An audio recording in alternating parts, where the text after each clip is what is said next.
Let's talk about hop-up adjustment, because that one is one of the most important things when it comes to airsoft and replicas, because it not only doubles but probably quadruples the range, and it also makes your rifle very accurate. That's why we are dedicating a full video to this topic. Now, we will be showing this with the SSR4 Mark II, but this is pretty much universal for any replica. If there is a difference in the direction, we will show you with overlay, so don't worry, everything will be exactly the same for you as well. Before we get to it though, what is hop-up? We want to make sure that you understand what's going on, because like I said, it is very important. If you are interested in the physics of how this works, how can we make an object to go up against the gravity, just Google the Magnus effect and that will explain everything around that. The simple version of this is that as the BB is traveling through the barrel, there is actually a silicone or a rubber nut that pushes on it, and it will give it a backspin. So the BB is spinning backwards as it's flying towards its target. And thanks to this Magnus effect, what it does is it doesn't just drop down, it actually flies a little bit up and then it starts dropping, and that very much increases the range, and that's why this is important. Now, you might be wondering that I don't have a scope. How am I adjusting hop-up without any red dot or any sighting solution? This is actually a preferable way to first adjust the hop-up when you get the rifle.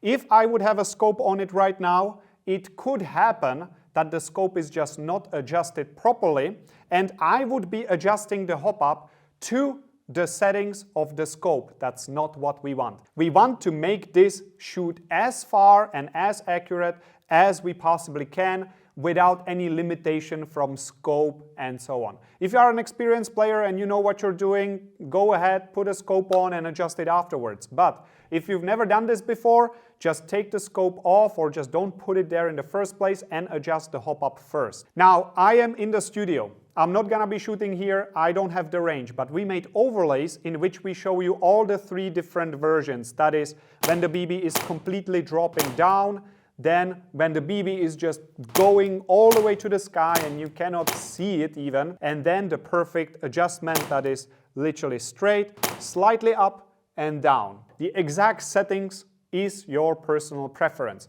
But what I can tell you from experience is that don't go for a lot of increase, like a lot of up and then down to maximize the range. Yes, it will give you a little bit more range, but what will happen in the field is that when somebody's prone on or behind a barricade, you will actually not be able to hit him because the BB will constantly live above his head, and if you aim too low, you will actually hit the ground first. So you have a choice of between hitting the ground or going above the target. That's not what you want. So be moderate, don't go overboard, just nice trajectory. Enough talking, that's been enough. Let's get to the adjustment.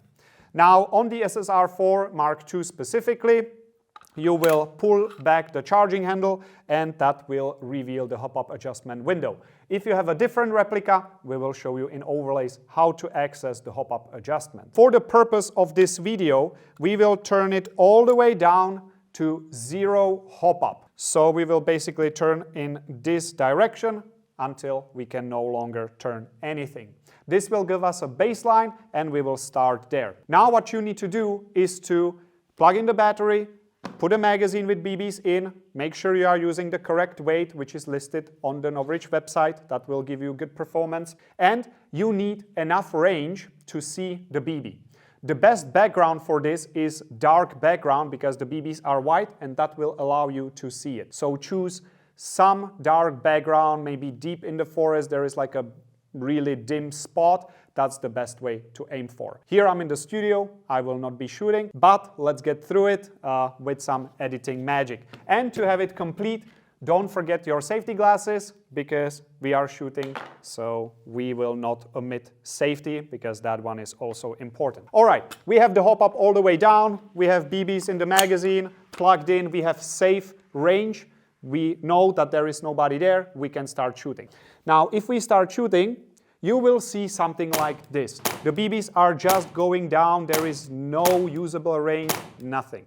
That's not what we want. So let's go back to our Hopup and we will turn it all the way up. This is just for you to know what happens in the other less than ideal scenario. We are doing this only for the purpose of this video to show you. You please don't do it, because if you put way too much pressure on the BB, it can happen that the BB will get stuck and it will not go through, and that could potentially cause issues. So only for your information. Now it's all the way up, and if we shoot, we will see something like this.